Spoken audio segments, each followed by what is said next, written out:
Alright, so today we're doing Module 3, Lesson 2 and 3. I'm your man, John Wilson. We got an okay lesson for you today. Today, we will understand how to determine a rate of change from a table and a graph. Then we're going to learn how to define the slope of a given line using the slope formula and rise over run. And last but not least, we're going to derive unit rates and use comparative analysis to solve real-world problems and situations. What all this fancy talk is trying to tell you is that today we're going to learn about rate of change, slope, and how to use it, and then we're going to turn slope into unit rates. We're using a lot of the same stuff we used in the last lesson, specifically the most important thing, which was erase, which goes right here, is we're always going to put what over what? Y over Y X. over X. It's never X over Y.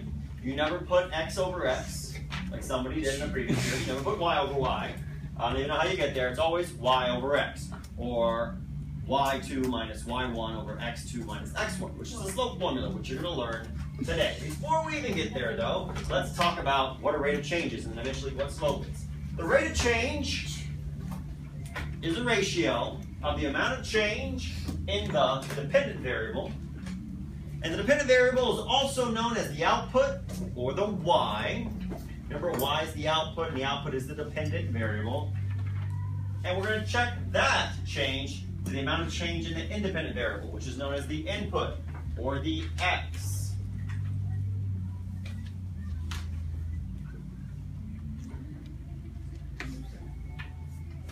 So if the rate of change is the same or equal across all points in the data set, that means that we calculate all the rates of change for an entire data set, and they're all the same. It's said to be a constant rate of change.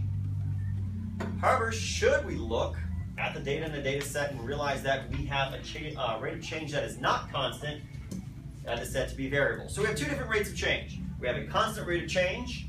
We also have a variable rate of change. Two different rates of change. How does this apply to the real world? Well, let's look at a scenario here and let me explain to you what a constant rate of change is and what a variable rate of change is.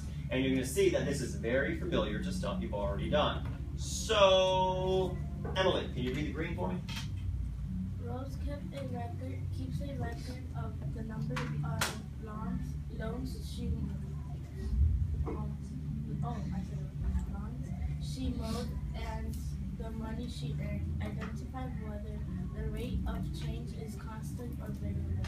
Okay, so Rose apparently is into lawn maintenance, and she's keeping a record of the lawns she's mowed and the money she's earned. We want to identify whether the rate of change in this table is constant or variable. To do that, we first have to identify the input and the output. Remember how to do that from last time? The input, what goes in, the output, what comes out. So looking at our two variables, the number of lawns and the amount earned, let's go to lawn maintenance. What's the input, what's the output? Input is the number of lawns. Survey says, ding, ding, ding, ding, number of lawns. That's the input. So the input's the number of lawns, which means, Sydney, what does the output have to be? Output is the amount earned. You mow some lawns, you're going to make some money. That makes sense, yeah. Input, lawns, output, the amount earned. So we'll assign our variables here. The number of lawns, what variable is that going to be, the x or the y? Anybody? It's going to be the x. Remember, input is the x, and that means that output has to be the y. So input is the x, is the number of lawns, is the independent variable. And the output, the amount earned, is the y, also known as the dependent variable. And what we want to do is we want to calculate the rate of change between the columns. So we're going to look at the first two columns here. And we want to find the rate of change between these two columns. And what we're going to do is we're going to use subtraction and division to calculate that change. We're going to assign, looking at this, is this the y right here or the x? This row, y or the x? Y. The y. What we're going to do is we're going to subtract. We're going to find the rate of change here. When you do the subtraction, you always want to make sure that the bigger value comes first. So what's bigger, 45 or 15? 45. So we're going to say that 45 is our y2, our second y value, the bigger y value, and 15 is our y1. Now we also need x values.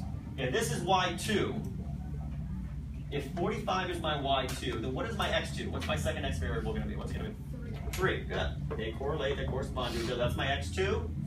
And then, Corey, what's my x1 going to be? 1. Once we have assigned those values, we simply substitute them into this formula. Now let's see who's paying attention. Rachel. Rachel, where's Rachel? Rachel, let's substitute in. What's my y2? 45. 45 minus, what's my y1? 15. 15. Remember, it's always y over x. So we put the y values, we're subtracting them over the x. Sean, what's my x2 and my x1? Your x2 is 3. Okay. And your x1 is 1. Okay. And what is 45 minus 15, Sean? 30. 30. And 3 minus 1 is? 2. And then 30 divided by 2 gives us? 15. Okay. So the rate of change between the first two columns is 15. What we're looking for is a constant rate of change, which means that we need to calculate the rate of change between these columns, and these columns. Now let's go. You're going to help me with the next two columns. We're going to repeat the process as we go through. So what I'll do is I'll clear this out. We've done the first two columns. Now we'll do the middle two columns. We're going to work with these two. Let's see if you can repeat what we just did. Which one of those numbers there is going to be your y2? 90. It's the bigger of the y values. That's my y2. Okay. What is going to be your x2? 6, because it's the x value that corresponds to the y value. Good. And then what's your y1? 45. 45. Yeah, that's the smaller of the y values. Good. And Fiamma, what is my x1? 3. Good. It's the only value that we haven't assigned something. Okay. So we're going to do y2 minus y1 over x2 minus x1. Now let's go. Help me set it up. What are you subtracting? You put 90 Good. minus 45 Good. 90 minus 45 over 6 minus 3. What is 90 minus 45? 45. Good. And what is 6 minus 3? 3. And then 45 divided by 3 gives me?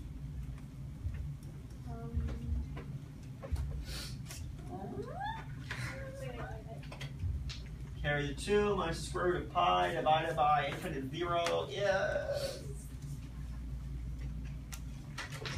15. Close. Anybody want to help her out? Lucas, what do you think it is? It's 15. 45 divided by 3 is indeed 15. Okay. So, do we have a constant rate of change so far? Yes. Yes. Do I need to stop or do I need to keep going? Keep going. You need to keep going. You've got to finish out the entire table. However, if I had found that this was 15, and let's say this was 17, could I stop? Yes. Yes, I could. Because as soon as you find that the rate of change is variable, you can stop. You don't have to complete the table. But since I have a constant rate of change between the first two columns, the middle two columns, now I must complete the last two columns. And let's zoom in on this. These two columns, we need to find the rate of change here. Let's go to Alicia. Alicia? What's my y2? I don't know what that sound was. Sound like a kitty cat just came into the room. Okay, so what's my y2? What happened? 120. 120, that's my y2. And what's my x2? What is it? If this is my y2, then what is my x2? Yeah, 8. There you go. Okay. And Santana, what is my y1? y1. Yeah, what's my y1 going to be? 90. Good. And what's my x1? 6. Good. And let's substitute this in. Let's go to Mr. Tierce. Mr. Tierce. What do we do? Put 120 minus 90. 120 minus 90, okay. Over 8 minus 6. Over 8 minus 6. And what's 120 minus 90? 30. 30, and 8 minus 6 is? 2. 2, and 30 divided by 2 equals 15. So do I have a constant rate of change, yes or no? Yes. Yes, the rate of change is constant at 15. And if you remember from the last lesson, once I know the constant rate of change, I can write an equation. What, Miss Bolaños, is my equation going to be? Y equals 15x. Y equals 15x. You simply substitute it in. Your equation is y equals 15x. Could I write an equation if I did not have a constant rate of change? Yes or no? No. No, I could not. Sydney, yes. Couldn't you just divide each one of them and get 15 for each and then just do that, or do you have to do all of them? The reason I'm doing it this way is because this is practice for finding slope. So it practices up. Is there an easier way to do this? Yes, there's 3 different ways to do this. That's one. This way is a little more difficult, a little more tedious. If you know another way to do it, fine. But this gives you very good practice for slope. Because what you're going to see when we go to slope here, you're going to have to pick 2 points on this coordinate line. On this line, any 2 points, such as, let's say, 0, 0, and let's make this 1, negative 2. So you would have 0, 0, 1, negative 2. And you would plug this into that same formula. So this gives you practice with that formula, because here, you just can't do that simple division, right? So this gives you good practice. That's why I'm teaching it to you that way. Because I know that as we go forward, you're going to need a lot more practice with this than you are just simple division. We all know how to divide. And if I give you more practice now, it makes everything else easier. So, but good question, yes. And in fact, I'm going to show you in a second, there's another way you could do it. Remember, you're calculating the rate of change. So if you just divide here, 15 and 1 and 45 and 3, that's not actually giving you the change. That's giving you the ratio between y and x. We're looking for the change, okay? And the reason that this looks nice and simple here is because these are nice and simple numbers. What if they were decimals? Or what if they were fractional or something like that, right? Makes it a little hard. So always make sure that you know a method that will solve every single problem, okay? But good question. Let me show you another way that works to solve this type of problem. In case you don't want to use the formula, you want to do something quick, there is another way to solve it. Do we have any questions right here? No. Let me show you another quick way to solve it. Remember, we're doing the change between y and x. So when I'm going to calculate the change, I do need to compare the 2 columns. So here's another way to do it. I'm going to calculate the change between column 1 and column 2. Ask yourself, is this going up or down? Up. By how much? You need to subtract. Anybody? Not 42, 38. It's going up by 38. Here's another way to do it. Is this going up or down? By how much? 2. 2. That's the change in y. That's the change in x. Input, output. And all we have to do is this. 38 divided by 2 gives me 19. That's another way to do it. But remember, can we stop after the first 2 columns? No, we got to keep going. So we'll do the next step. This is where it throws people off sometimes. What's the difference between column 2 and 3? Is it going up or down? Up. Up. By how much? Anybody? 3. What? That's 3. Let's talk about the bottom. What's the y going up by? Anybody? Come on. 57. 57. So on the surface, this may look like we don't have a constant rate of change, right? Because now it went up by 57. The other one went up by 3. But remember, we're doing y over x. We're taking a ratio. So what is 57 divided by 3? Anybody? Come on. 19. There we go. Do I have a constant rate of change so far? Yes. Yes, I do. Here's another way to do it. And you know what we'll do? We'll finish up the last 2 columns using the formula. I'm going to show you that there are many ways to solve these problems. Just remember, as long as you're calculating the change between y and x, that's fine. Let's plug these into our formula. And let's go to Flash. Flash! Oh, savior of the universe! Flash. What's my y2 going to be here? Your y2 is going to be the You want 171. 171, good. We want the larger of the 2 y values. So 171, that's my y2. 171 minus, what's my y1? 133. And then let's go to Francesca. What is my x2? Your x2 is the 9. Yeah, x2 is 9. Corresponds to y2, so it's 9 minus. And finish it up. What is my x1? 7. 9 minus 7. Erase a little bit here so I have some room. And anybody, what is 171 minus 133? 38. 38. Hey, look, this number looks familiar. What's 9 minus 7? 2. 2, and 38 divided by 2 gives me 19. many ways to solve this problem. Do I have a constant rate of change here? Yes. Yes or no? Mr. Ferris, what's the constant rate of change? All right, I'm going to answer in a second. Do you know what the constant rate of change is? Constant is 19. 19. And then what would the equation be for that? Before I answer your question.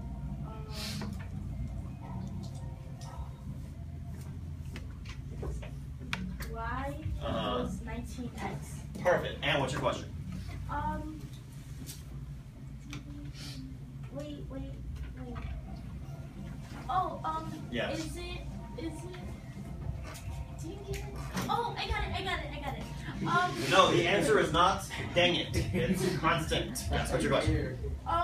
Can your y2 be smaller than your y1? Could be, but the reason, anybody know why? It actually doesn't matter. If I made this my y2, then that would be my x2. That would be my y1. That would be my x1. It doesn't matter. There's a reason I make you choose the bigger number as your y2. Anybody have an idea why? Yes, you want to answer your own question? Why? Because so it can be positive. So it'll be a positive number. So that most of the time, the majority of the time, we'll have a positive number. As opposed to, if we did this backwards, let's do the same thing, but let's do it backwards here. We would end up with 133 minus 171, 7 minus 9. What looks nicer? This, just from a mathematical standpoint, to you guys, being 8th graders, what looks nicer? This one or this one? Or the one on the left or the right? Right. The one on the right. How many people think the one on the left looks easier?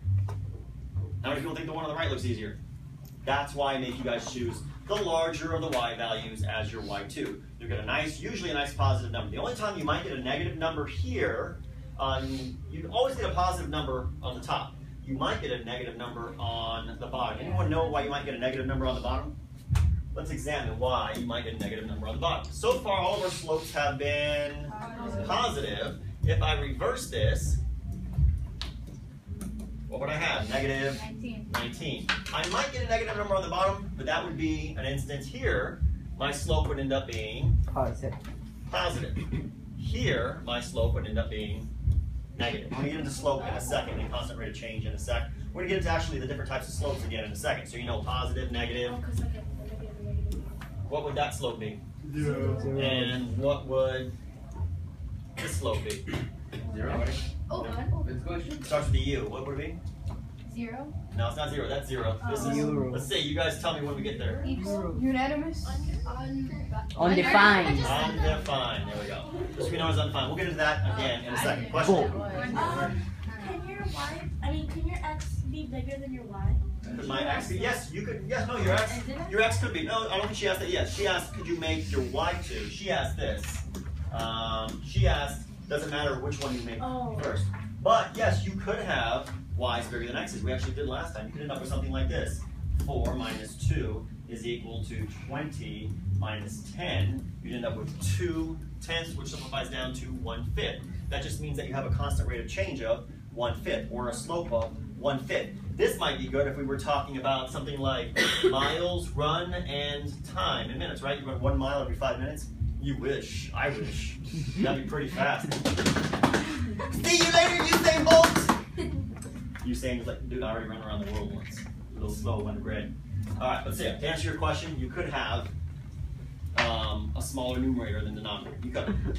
It all depends on the context of the situation that we're dealing with, okay? It's actually kind of easy, but Simplifies to a fraction. What I prefer you guys don't do, and except for the rare circumstance, don't turn these into decimals. Leave them as fractions. That is going to help you a lot when you get into high school and later on in this class. Let's try the bottom one here. What's up?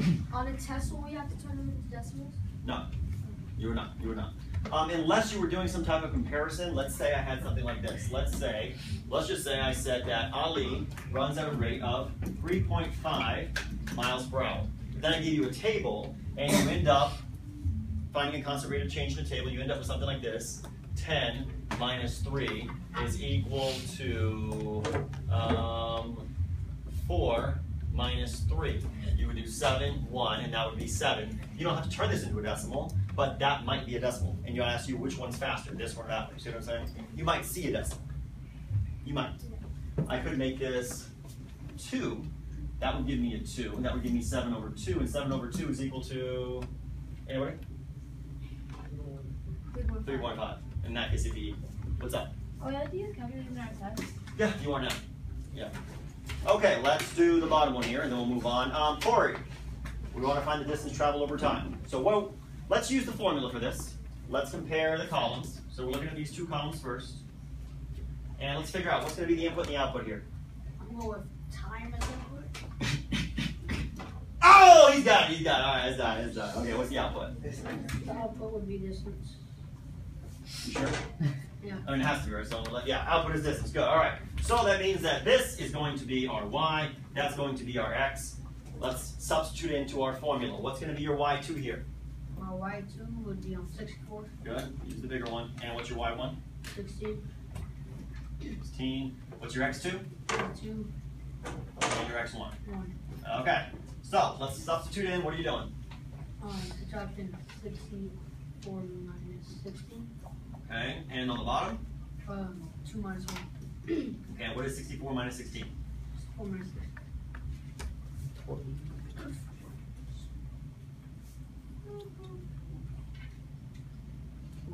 60. 64 minus 16 I got is? negative 16. Anybody, what is it? What do you got? 48. 48. 7. 48. And then 2 minus 1? You better use a calculator for this. Okay, 1. And 48 divided by 1 equals? 48. Wait, what? Oh. By 1. 48 divided by 1 is 48. Okay. Yes? You want to do the next two columns? Okay. So then what we do I already is... did the whole thing. Kind of like went ahead and then. Okay. Yeah. Well, let's clear this out. We're going to do the next two columns right here. Again. Okay, and what is your y2, Yama? 144. Okay. And what is your y1? 64. 64, good. And by the way, when you're doing this at home, you know what step most students skip and therefore get the question wrong? You know what they skip? What do you think they forget to identify before they even start doing the problem? The one, yeah. The input, the output, the y and the x. And then instead of having this as a y and this as an x, they have this as an x, that's as a y. Instead of having 48 over 1, they end up with 1 over 48. They do everything backwards. So be very careful. Always identify your input, your output first. It'll be clear.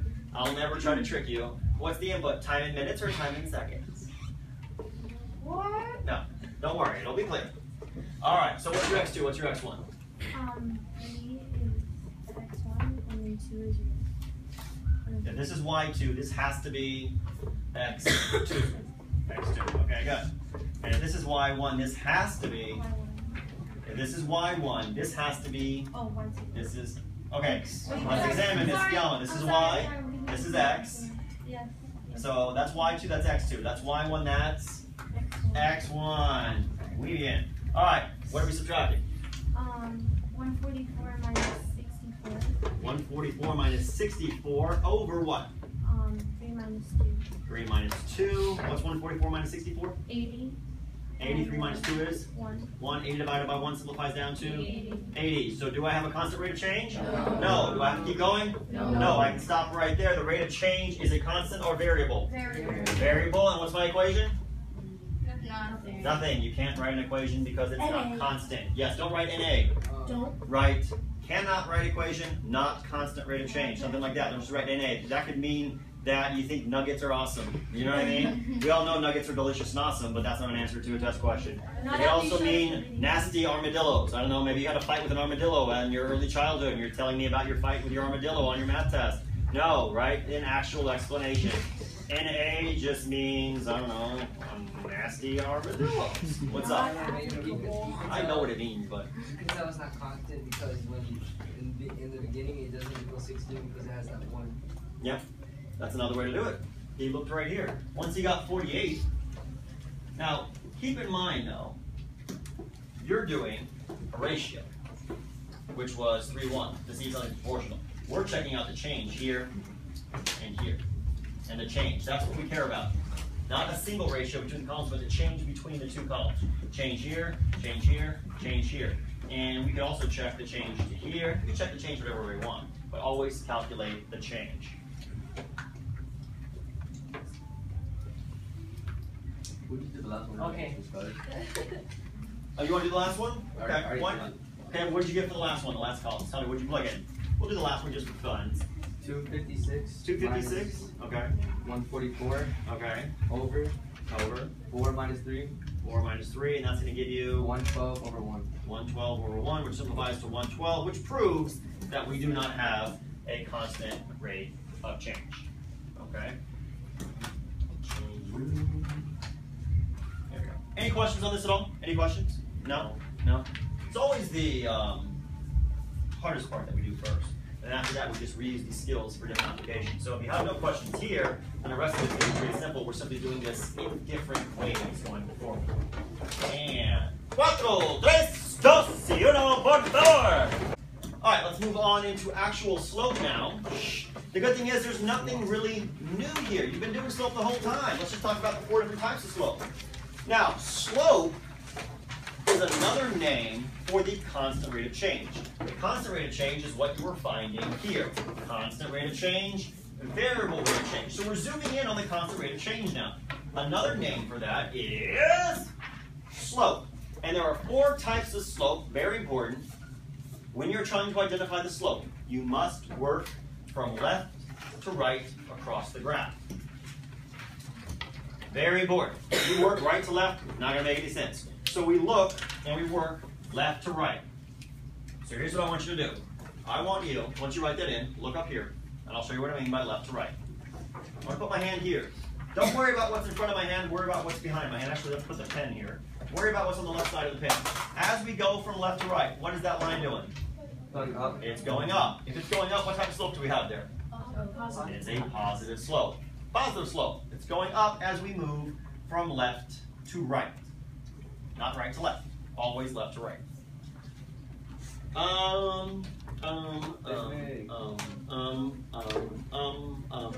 Nieto! As we go from left to right, watch the magic pen. What's happening to the line? It's a negative slope. It's Because like the line is going down, so it's negative. Side Nikasidi, what's up? Will it always go left to right, or sometimes? You're always going to be working left to right. When you're identifying the type of slope, or when you're actually doing a line, you're always going to be moving from left to right across the coordinate plane. Okay? What's up? Next one, all right. So as we go from left to right, what is happening? Straight. It's straight. 0. It means that the slope would be 0. It's a flat line. It's a flat line. It's dead. It's 0. This is 0 slope. And then this line right here, we can't really tell if it's going up. We can't tell if it's going down because as we work from left to right, we have no idea. It's not a flat line. It's not going up. It's not going down, which means we can't identify the slope. Therefore, it is what, Calco? undefined. It is known as undefined. 4 different types of slope: positive, negative, 0, and undefined. Now, slope, in case you're wondering exactly what slope is. On a coordinate plane, slope is the change in y. That makes sense. That's what we were just doing. y2 minus y1 over the change in x. That makes sense. That's what we were just doing as well. x2 minus x1. So change in y over change in x. So slope can also be defined as the rise, or the vertical change, divided by the run, which is the horizontal change. So when you see rise over run, that's just talking about slope, man. Rise makes sense. Vertical. Think about vertical. What does vertical mean? If we're going vertical, we're going up. And horizontal, think about you at the beach. You're laid back, chilling, get some sun. You look out, what do you see in front of you? The horizon, and it goes from left to right. You see a shark, dude? Get out of the water, because it's coming for you. Why would you be laying down in the water? Because maybe you be drowning. Maybe you were silly enough to bring a pool float to the ocean. You realize you're 2 miles out and there's like 4 fins circling you, and that's when you just go, oh no, oh no. Okay. This is the slope formula. Looks very familiar. We were just using this. y2 minus y1 equal y2 minus y1 over x2 minus x1. The only difference is now we add this in. M represents, in mathematics and algebra, M is representative. That is the variable we use for slope. M is used for slope. And I will get into the reason why we don't use S for slope and why we use M for slope. Right now it's enough to know that M represents slope. I will explain why. But what might be better, because I actually did this, go Google why M is slope. It'll take you on a little history lesson. There's a reason behind why M, the letter M, is slope. It's a little history lesson. It'll take you like 2 seconds. But it's an interesting story, why M is slope. Can we look at it? Not right now. Not right now. When we finish, I'll tell you. Guys, we're learning math. All right, so we want to find the slope of a line. We've done this from a table. Now we're doing it from a graph. And the first thing that we want to do, is we're going to take the slope of a line is we need two coordinate pairs, which means that we need to find 2 points on this line. Now looking at this line, Sebastian, there's a really easy point to find here because this line goes through the what? Origin. So what's the first coordinate pair? 0, 0. Hey, there's an easy one. So we'll use this as our first coordinate pair. Quick tip, if your line goes through the origin, real easy to always use 0, 0. Because basically you're going to be doing a number minus 0 and another number minus 0. Makes your slope super, super easy. So if you have a line that goes through the origin, a proportional relationship, please make sure that you use that point. Super easy. We need another point. When you're trying to find points, the easiest ones are known as lattice points. That's where the grid lines intersect. So if we go down this grid line here, hey look, I have a grid line here, a grid line here. Here's another nice point to use. And what is that point, Sebastian? Do you know what that is? 1 on the x, and what is it on the y? -2. Remember that we write coordinate pairs just like the alphabet, x, comma, y. So we're going to write this as 1, comma, -2. That's the only thing that's new. That's it, man. Now we just plug this into our slope formula. So Which one of these? Where the lines meet? Yes. Where the lines meet together, that's where you can make a nice point. You have to look at the graph of the line. The easiest places to find points are known as lattice points. So we're going to follow the line, and you're looking for where the lines intersect, the grid lines. That is a very easy place. Because if I were to choose, let's say, right here, do you know what that point is just by looking at it? No, it looks like it's going to be 1.7, that's a guess, and -3.3, but I'm just guessing. I don't know. But when I'm on a grid line, I know that this is going to be 1, and that's going to be -2. So that's why I like to use lattice points, or where the grid lines intersect, because they're nice, clean, easy points. And when you're graphing a line, there will always be lattice points. It has to intersect. It intersects here. Look, it also intersects here, and here, and here. Those are the easiest 5 points to use on that line that we can see. Any one of those will work. Any one of those, any 2 of those will give you the exact same slope because this is a straight line. Yes? To complete like the whole answer, would you have to put like up, down, down there, like horizontal? No, but we're not done yet. We're going to calculate the slope. We need to substitute this into our slope formula. So we need to figure out what's going to be our first set of points and our second set of points. That means which one of these is going to be our x2, y2, which one of these is going to be our x1, y1. Dylan. Oh. Yeah, eyes over here. Okay. Dylan, what is going to be your second set of points? The second set of points, like, it's gonna be 2, 4. I mean, We're using these. Oh, We pick these yeah. points on the line. Which one of these are you going to make your x2, y2? That's what I'm trying to get you to say. okay. One of these coordinate pairs will be your x2 and your y2. The other one will be your x1 and your y1. So which one do you want to be your second set of points? Or your x2, y2? Just pick. There's Well, remember what I said. Which y is larger? What's bigger, 0 or -2? 0. 0. 0 is bigger. So always try to choose the larger y value. So we'll make this our second set of points. That means that this has to be our first set of points. That means that this is y2 and this is what? No, this is y. What is this? x2. When it's in a table, it's easy for you guys to see. In coordinate pairs, be careful. Remember, coordinate pairs are x, comma, y. So if this is x2, y2, then what is this, Maria? That is x1. That is x1, good. And what is this going to be? y1. Let's substitute into our formula. Bolaños. Substitute in. What is my y2? What's the first number I'm going to write? 0 minus. Now be careful. There is a subtraction sign in the formula. This is where people make some mistakes. It's going to be 0 minus -2. 0 minus -2. Be careful when you use negatives here, because there's a subtraction sign in the formula. Just like, remember when we divided like bases with exponents? Yeah. And you had a negative exponent, and it would be something like 4 minus -8? Same theory applies here. So 0 minus -2, that's going to become 0 plus 2. We'll come back to that though. And then what is going to be your x2? 0 0. minus 1. minus 1. And what is 0 minus 1? -1. Negative 1. You end up with 2 over negative 1, which simplifies down to a positive and a negative make a negative. And that makes sense here. My slope's going to be negative 2. Does that make sense for this? Yes. Yes, because as we go left to right, what is the line doing? Going It's down. going down, which means that the slope here is negative. So we have to have a negative slope. And our slope is negative 2. Now that we know the slope, do you know, I'll answer in 1 second. Shimon, do you know what the equation of this line would be?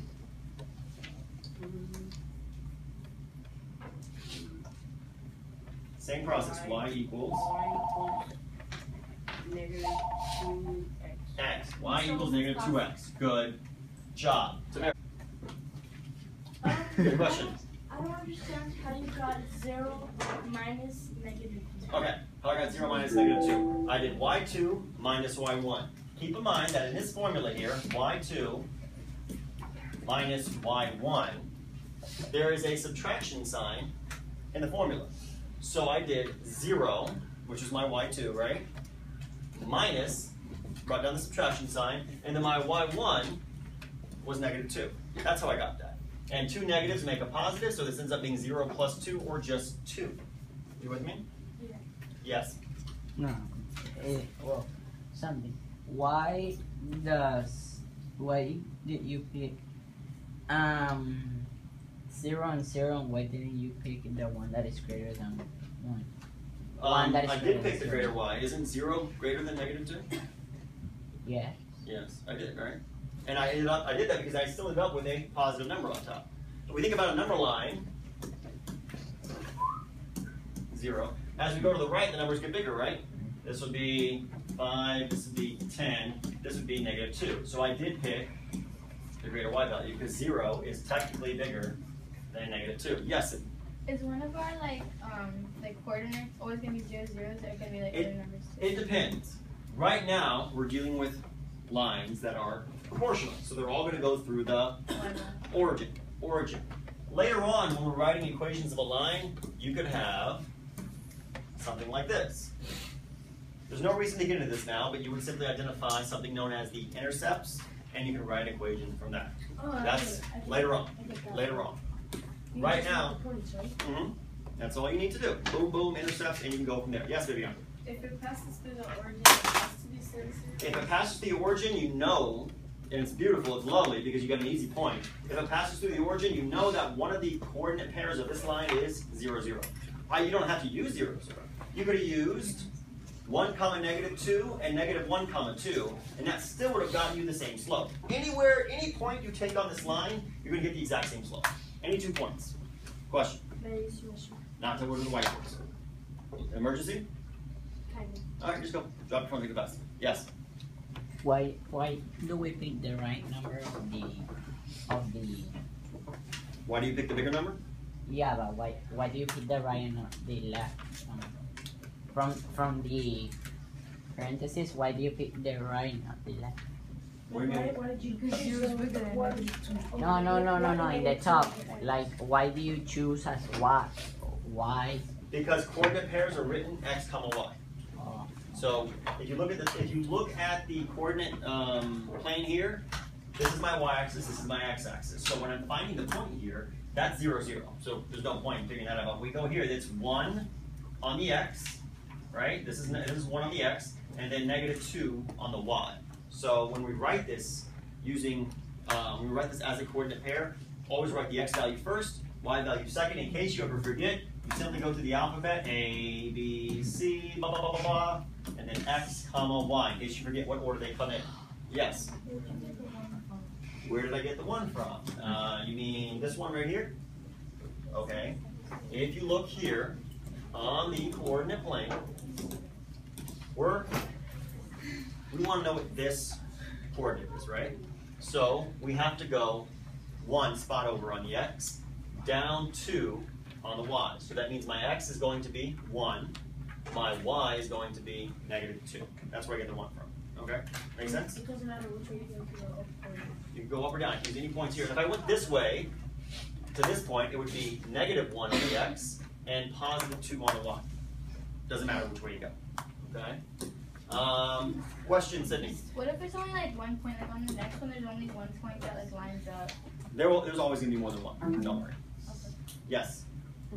The last part, like your y, I mean like y2 minus y1. Let's say the y2 is like a smaller number than the y1. But why would you choose that? Wouldn't you always make the bigger number your y2? Remember, you can choose which one's the y2, can't you? Isn't that your choice? It is. Questions? Anyone else? Anyone else? Questions? All right, so let's try another example. The main thing here is practice. It's a new concept too. You guys didn't learn slope in 7th grade, did you? No. No, it's a new concept, so the questions are good. That means you're paying attention, that you're learning. So, let's look here. Let's see if we can kind of repeat the process. We look here. Does our line go through the origin, Alaska? Yes or no? Yes, just her. Shh. So what is one of the coordinate pairs going to be?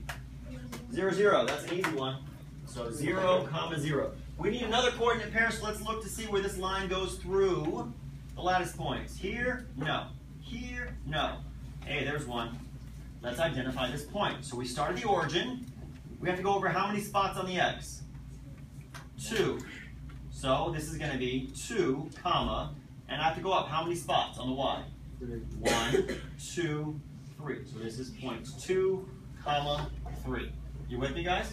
Yes. Yes. So we have 2, comma, 3. Now let's figure out what's going to be our first set of points, what's going to be our second set of points. Let's go to Calco. What's going to be your second set of points? Remember, you want the y2 to be the bigger value. Bigger y value. 3. 3, good. So this is going to be my y2. Tavares, if that's my y2, what's my x2? This is 0. No. If this is your y2, then this has to be your x2, because it's the x that's associated with a y2. 2 squares. All right, Sebastian, that's my y2, that's my x2. So what's my y1 and x1? 0. So y1, x1. And Viviana. Viviana the second. Let's substitute these in. What am I going to write? 0. No. 3. Good. 3 minus 0. Good. And 2 minus 0. And what's 3 minus 0? 3. What's 2 minus 0? 2. And my slope is going to be 3 over 2. Now I want you to look at this. Does it make sense now? Do you understand now why I say use 0, 0 as a coordinate? Does everyone understand why? Yes. Because it's 3 minus 0, 2 minus 0. Isn't that the easiest thing in the world to subtract? Yeah. Does it also make sense now why I said to use the y value, the larger y value first? Because we get positive numbers? Yes. Our slope is 3 over 2. I don't need to simplify that. I just write the equation. What's your equation going to be? Anybody? Y equals 3 over 2. You don't need to simplify. Leave it as a fraction. You don't need to simplify this. That's a simplified fraction. Now, if I gave you something like this, let's say that you got 6 over 4. Could you simplify that? Yes. Yes, to what? 3 over 2. Just simplify the fraction. I don't want you to write it as a decimal. If you get 10 over 5, then yeah, you can simplify this to a whole number. What would that be? 2. All right? But if you get something like 13 over 7, can you simplify that? No. No, just leave it as is. Only time you would simplify is if this fraction can simplify to a smaller fraction. It can, so we leave it. What's up? Like on the downhill, the x1 and y1 were like switched. Oh, is it because this one's going uphill? Yeah, because the slope here is, as we go from left to right, the slope is it's uphill, which is positive. So when you write the equation, you should have a positive number. That represents your slope. Okay? What's up? Is it even possible for like there to be like the fraction that both numbers are the same and then equal 1? Like, would that ever happen? Yeah, that can happen. You can have a slope of 1. That just means as the line goes up, let me show you here. Let's say we have the coordinate plane once again. That means that as we go up, you see what I'm saying? 1, 1, 2, 2, 3, 3. The slope here would be 1, and this would be y equals 1x. And when you actually did the subtraction here, you would end up with, this would be 1, 1. This would be 2, 2. Are you saying, you're saying the exact same number, something like 5 minus what? No, like the fraction, like the fraction at the end, like if it's like 5 over 5. If it's 5 over 5, yeah, then that simplifies down to 1. 1. But what if you had What's my slope here? 0. 0. 5 minus 5 is 0. 4 minus 4 is 0. That would be 0. You can also have 0 as an answer. Any questions on this? No. No? Alright, let's see if you guys can do it. Or